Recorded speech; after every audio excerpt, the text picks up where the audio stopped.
Hi guys, welcome to 1220 Cooking UK. My name's Izzo, your host. We've got a new episode. We're going to be doing something called Spezzatino, or meat stew. And what you need is some meat. This is called soffritto, which is carrot, onion and celery. I've got 2 carrots, big onion and 2 stalks of celery. Potatoes, my secret ingredient, umami. Some stock cubes, some salt and pepper, and obviously, guys, some good wine.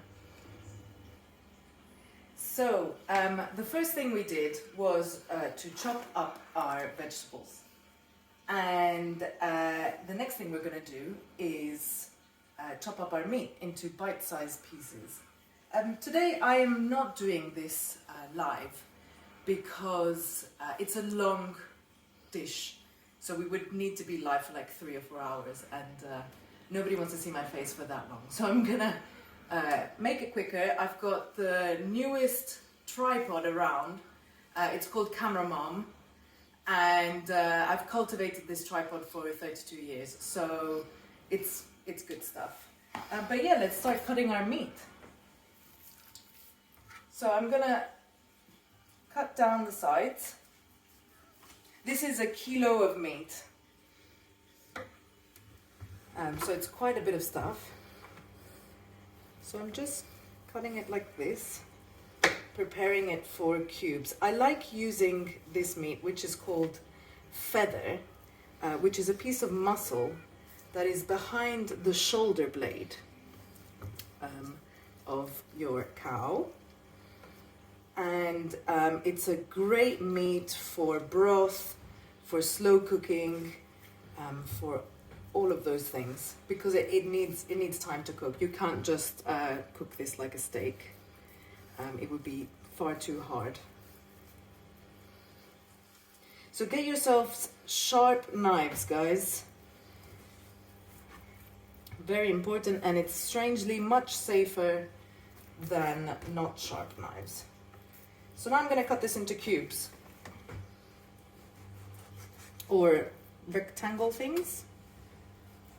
I didn't do very well in maths, so geometry isn't my forte. So with the magic of editing, the meat is miraculously cut. I've cut them in relatively even cubes, but because this is slow cooking, you don't need to worry. Usually at this stage, often recipes require you to flour your meat, but I'm not going to do that because I'm putting potatoes towards the end, and that will thicken everything right up, so you don't need to have flour at this stage. So the first thing we do with this in the cooking process is going to be to brown our meat. Browning your meat is very important. It locks in flavor, and it will also not dry out your meat, strangely enough. And after we've browned the meat, we take that out, put in the veggies to get all that meat flavor from the base, and then we put some white wine to deglaze your pan, so to take all that goodness. But you'll see that in a second. So on a medium-high heat, obviously without burning yourself, you need to place your meat in the pan. You don't want to put too much meat because that's going to boil your meat. You want to brown it. I'm going to turn down the heat a little bit.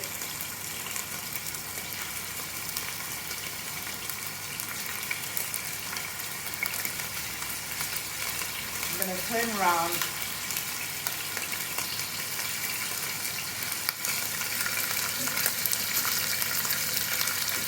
You can see it's getting some good color. I use the clockwise method, where I know what I've put in because I'm using the time method. So start at 12 and make your way around, and you know when to flip stuff, which is very useful. So this part of the cooking takes no time at all. It's a very strong form of cooking. As you can see, I haven't put much in. So now that your meat is browned, you can see, you can put it in a bowl to the side, waiting for its next fate.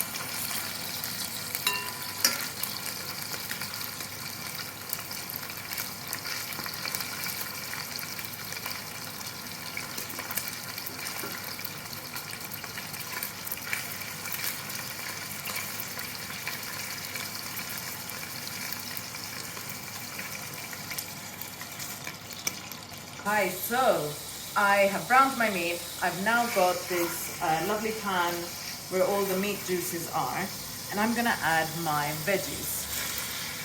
So this is to do the sofrito, and these veggies are gonna take the flavor from the pan. So we're adding another layer of flavor, which is very important. And also remember, always use wood or silicone on your metal pans. You don't want to ruin them. Very important. We can turn up the heat a little bit more and just cook these out until they've wilted.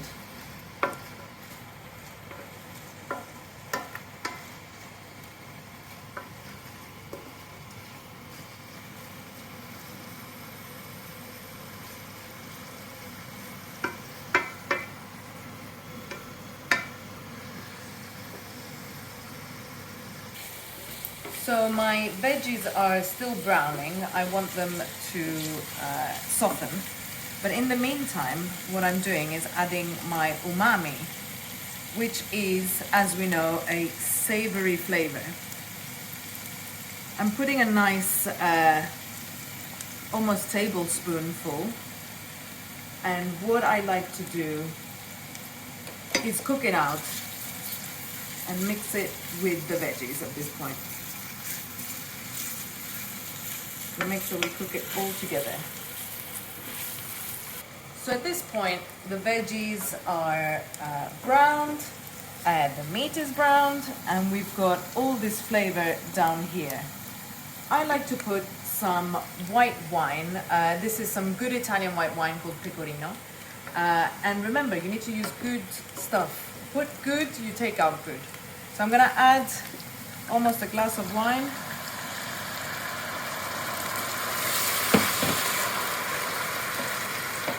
And I'm gonna evaporate the wine a little bit. And it cleans out the bottom of your pan. So the bottom of my pan now is clean and all the flavor is in that wine. And we're gonna add our meat.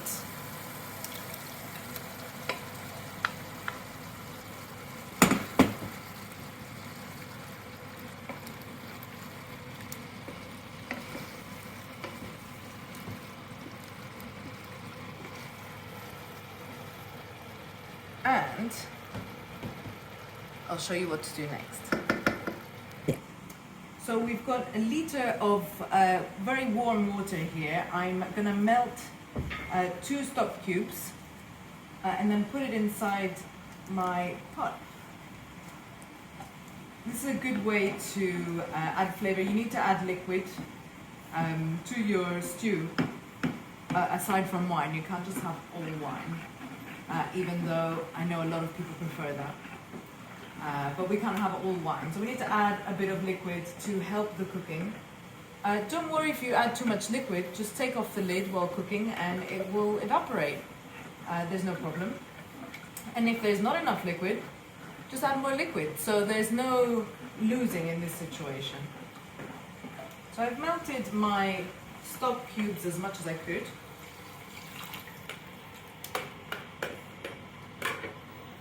Pop them in here, and as you can see, my meat is almost completely covered, so you can see it a little bit and it's not the end of the world. At this point, guys, it's my pleasure to tell you that you don't need to do anything anymore. You cover it up and leave it for at least an hour. And it could take about 2 hours cooking. The way to check is you stick a fork in the largest piece of meat you have in your dish. But yeah, leave it for an hour and then we'll come back to it. Hi guys, so we're back. We've been cooking for about an hour and a half, and as you can see, the liquid has not gone away because we've had the lid on. So the next thing we need to add is some nice potatoes. So I've already peeled 3. I'm gonna peel the last one. And get yourself a good peeler because it saves you lots of potato as well, which is quite good. So take off any of the skin.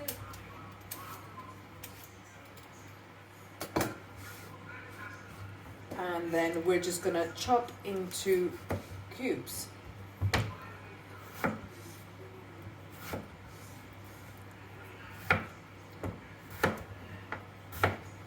I'll show you one, and then the magic of editing will do the rest. It's incredible. I've never had such effort-free cooking.